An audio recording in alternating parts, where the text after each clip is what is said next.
সামনেই উইকেন্ড, কোথাও একটা ঘুরতে যেতে ইচ্ছা করছে কিন্তু কোথায় যাব জানা নেই। কিন্তু এই সুন্দর দুপুর মেঘলা দিনে বা ঝলমলে সকালে যদি হাতের কাছে কোনো প্ল্যান না থাকে, তাহলে চটপট গাড়ি নিয়ে একদম 1 ঘন্টার ড্রাইভে চলে যেতে পারেন নার্সাপুরের মৃগাভানি রিসর্টে। ওখানে আনামকারা বলে এই গত 4-5 মাস আগেই একটা নতুন রিসর্ট খুলেছে, যেখান থেকে আমরা রিসেন্টলি ঘুরে এসেছি। বেশ সুন্দর ছিমছাম, একদম ন্যাচারাল ডেকোরেশন, লেকের ধারে ভীষণই ভালো লেগেছিল। এক রাত্রি থাকার জন্য কিন্তু জায়গাটা মন্দ নয়, তবে বেশি দিন থাকলে হয়তো বোর হয়ে যাবেন। কিন্তু বন্ধু বান্ধব আত্মীয় পরিজনদের নিয়ে যদি একটা দারুণ দিন, একটা ফুরফুরে হাওয়া দেওয়া বিকেল আর দারুণ আড্ডা দিয়ে সন্ধ্যাটা কাটাতে চান, তাহলে আনামকারা কিন্তু হাতের কাছে একটা বেস্ট অপশান। আমরা গেছিলাম, কোনো প্ল্যান নেই কোথায় যাব। তো ওখানে স্যাটারডে আর সানডে লাঞ্চ বাফে চলে। তো খোঁজ নিয়েছিলাম, রুম বুক না করলেও ওখানে গিয়ে কিন্তু ডিরেক্টলি চলে যাওয়া যায় বাফে বা ডিনার অ্যাভেল করার জন্য। আর তার সঙ্গে মনোরম পরিবেশ তো উপভোগ করাই যায়।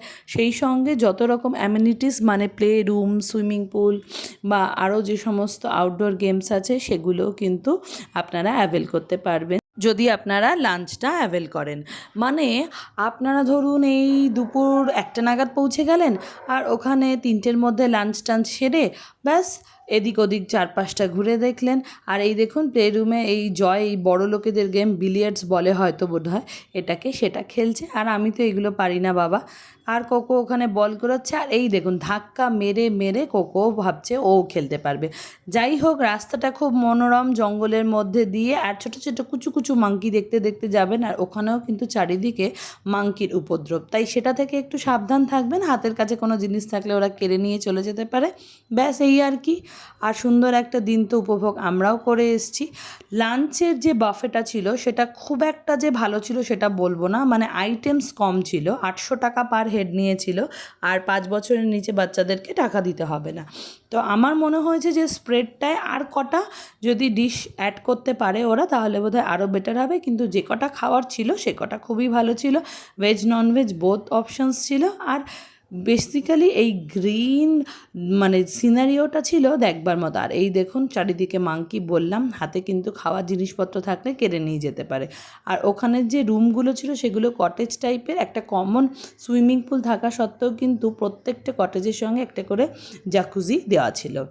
সুতরাং যদি আপনারা একটু পার্সোনাল টাইম কাটাতে চান, একটুখানি সুন্দরভাবে প্রকৃতির ধারে সুইমিং করে দারুণ একটা মজার জন্য এটা কিন্তু ভালো যায়। সেই সঙ্গে আমরা বাড়ি থেকে একটুখানি ব্যাট বল সব নিয়ে গেছিলাম। তো আমরা ক্রিকেট কোর্টে একটুখানি ব্যাট বল সব কিছু নিয়ে নিজেদের মতো আনন্দ করে নিয়েছিলাম। রুম বুক হয়তো করতাম যদি আরও 2-3টে ফ্যামিলি একসঙ্গে যেতাম, তবে একার জন্য কিন্তু ওখানে গিয়ে থাকাটার কোনো মানে হয় না বলে আমাদের মনে হয়েছে। কিন্তু সবাই মিলে গেলে বেশ ভালো লাগবে।